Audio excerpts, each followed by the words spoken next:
So it's a really frosty one here on the farm this morning. It's like 9 degrees outside right now. You know, after having weeks of like very extended fall temperatures, it's now officially starting to feel like winter. And because of the shift in temperature, I actually wanted to talk to you guys today about what we do to house our barn cats. And we're gonna actually be making a few barn cat housing improvements. But before I can help out my beloved Barneys, I really gotta do the morning chores first.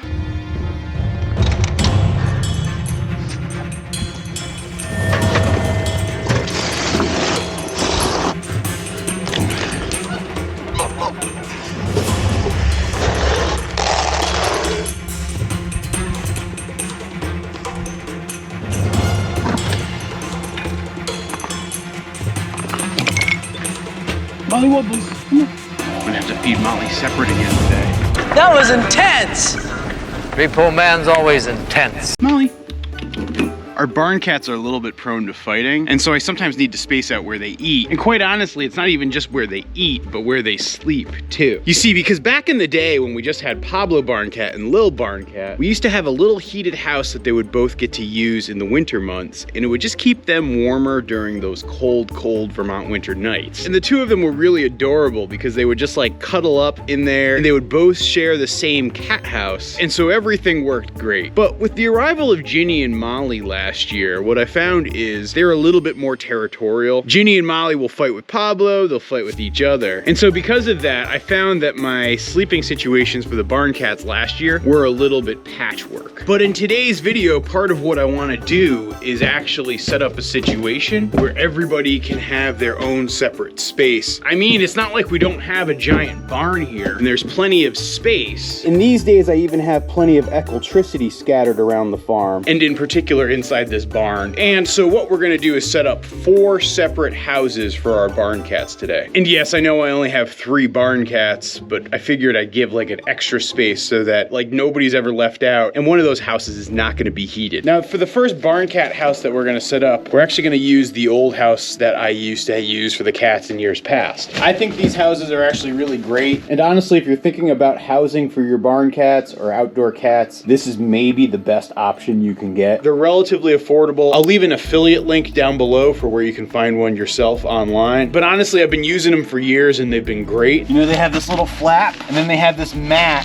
that you can actually plug in and it gets electrified. There's 2 doors, so I found that the cats actually really like that feature as well. It's enclosed, and so that helps actually retain the warmth too. And as I said earlier, Pablo barn cat and Lil barn cat actually used to share that all the time. So there's most definitely enough space for 2 cats. I think you just need to consider, do your cats get along? Do they sleep together in other circumstances? Because if you have 2 cats like Molly and Ginny who are always going at each other, you know, the way mothers and daughters always do, then it might be a tough sell to get them to share just one of these. The only downside to this type of cat house I've found is that it's not really good in like the outdoor weather. So like in years past, I used to put it on our porch so it was shielded from the wind and the rain and the snow. I'm actually gonna just set this guy up right here, connect this to the house, and then we're already in business.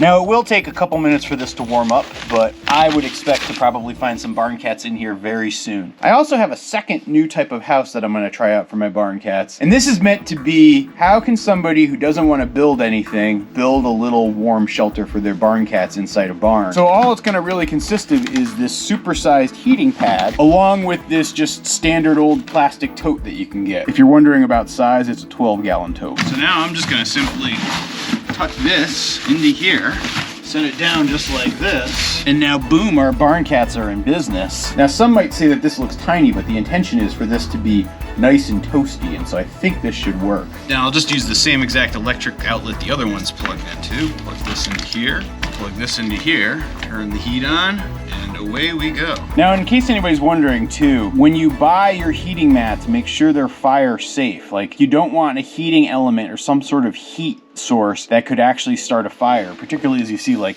Now we have old hay here in this barn, and there's tons of it all the way through there. If you're not careful, you could easily burn your structure down. And so now our barn cats have two nice little structures that they can choose from. Now I do genuinely wonder which they're gonna prefer, whether they like the old A-frame or the new structure. So I'm gonna set up this little camera here. We'll just plug this into here. And now we can use this camera to watch, and I'll check back in later in this video to see where the barn cat preferences are. This should be a fun experiment. And now the next shelter I'm gonna build is something that folks have been asking me to do for a while. And specifically that is to build a little loft space here inside the dog barn. I know, Abby, you love the dog barn. Both you and Toby love the dog barn. So here on our farm, this space here used to be the house for our ducks, but earlier this fall I converted it into a nice deluxe dog house for our livestock guardian dogs. Here comes Toby dog. Hey buddy. You know, it's a nice enclosed space. It's got this flappy doggy door. And what I actually want to try to do is build something up high that the barn cats can hang out in. And I'm gonna do it all with scrap. So specifically, I have this old piece of plywood that's been kicking around in the barn. And I have these two old shelf brackets that I just have never used and don't even know why I bought them in the first place. And so now I'm just gonna very simply attach these brackets to the studs of the duck house, or I should say the dog barn. And there we go. We got a nice sturdy little cat platform. Throw some straw up here. The barn cats now have a room in the dog barn. And I take this shelf approach. If anybody's thinking about how to apply this to your farm, even if you don't have a dog barn, you can easily try to do something like that in a garage or other type of barn, where you just create a shelf. You know, oftentimes, particularly when like the dogs are around, the cats like to be up high, and so I have high hopes for them using it. I'll also say that so far, Pablo Barncat has been a heavy user of the dog barn in general already. But this fella right here, he's probably the heaviest user of our dog barn. Isn't that right, pal? Yeah, Toby dog absolutely loves the dog barn. Abby will still oftentimes use her little ice cube that you see right back there. Sometimes she'll go in there with Toby dog, and then sometimes I've noticed that actually Abby likes to sleep under the house now too. But regardless, I just want to make sure I have good housing options for all of my animals, and so the dog barn seems like it's working out to be a really good one. Huh, would you guys look at that? Looks like our pond is frozen up again. You know, we got a lot of heavy rain over the last 2 weeks, right before we got this cold snap. And when we were getting that rain, the pond filled up. I mean, it was like almost down to like 20%. It's now up to about 80%, which is pretty cool. Hey, Abby dog, you think we can walk on it? I don't know. This doesn't feel very solid. I can already hear it cracking. And this is the shallow part. Do either of you dogs want to try it out? Is that a yes or a no? See, maybe she'll try it. You gonna try to walk on it, Abs? Or do you know better? I think she knows better. You know, Toby dog's not a fan of going in the water, but Abby dog's the type of dog that loved going in this pond. She definitely seems apprehensive. Okay, let's walk over this part because it's really shallow and I know that. Oh, that cracked. See that? My one step right here sent a crack all the way through. Definitely not seaworthy yet, Abby. You can definitely chomp on the ice, girl.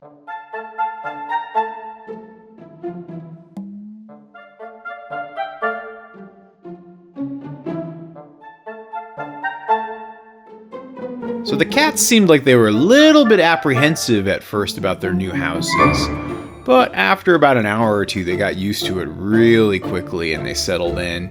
Pablo and Molly in particular became very big fans of the A-frame cat house, and they seemed to be going back there constantly, almost taking turns with who got to go in and who got to sleep in it, and then who got to not go in it.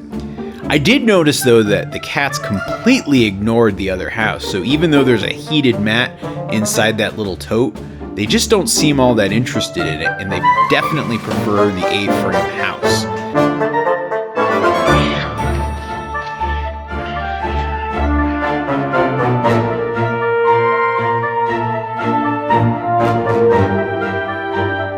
And so that has me thinking that if I want to avoid violence, I probably need to come up with a new design of a house. And so I opted to kind of look online and look at different options that are out there. And there are some pretty cool things. There's the more traditional kind of wooden house that a lot of people create.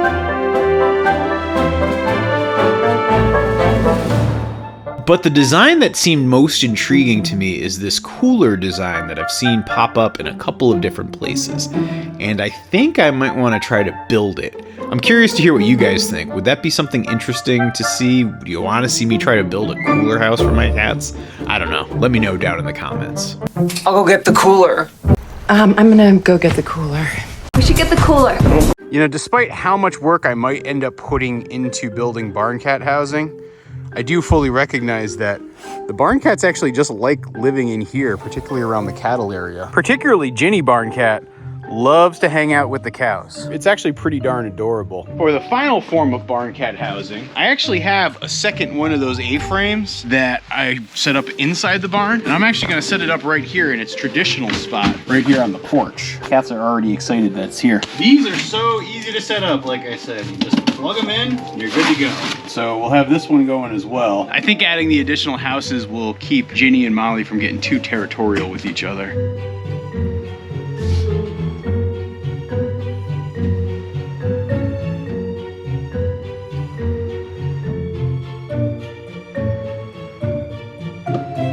Also, because we're getting into the cold season, I'm gonna set up this little heated drinking bucket for the cats as well. I have a version of this over by the dog yard. I think the cats will also appreciate one too. What do you think, Jen? Looks pretty good? Now, I know some folks are gonna probably wonder, why do I even have outdoor cats? And so to help answer that question, you should check out this video here where I tracked my barn cats for like a little bit of a day in the life. It should give you some of those answers that you're looking for.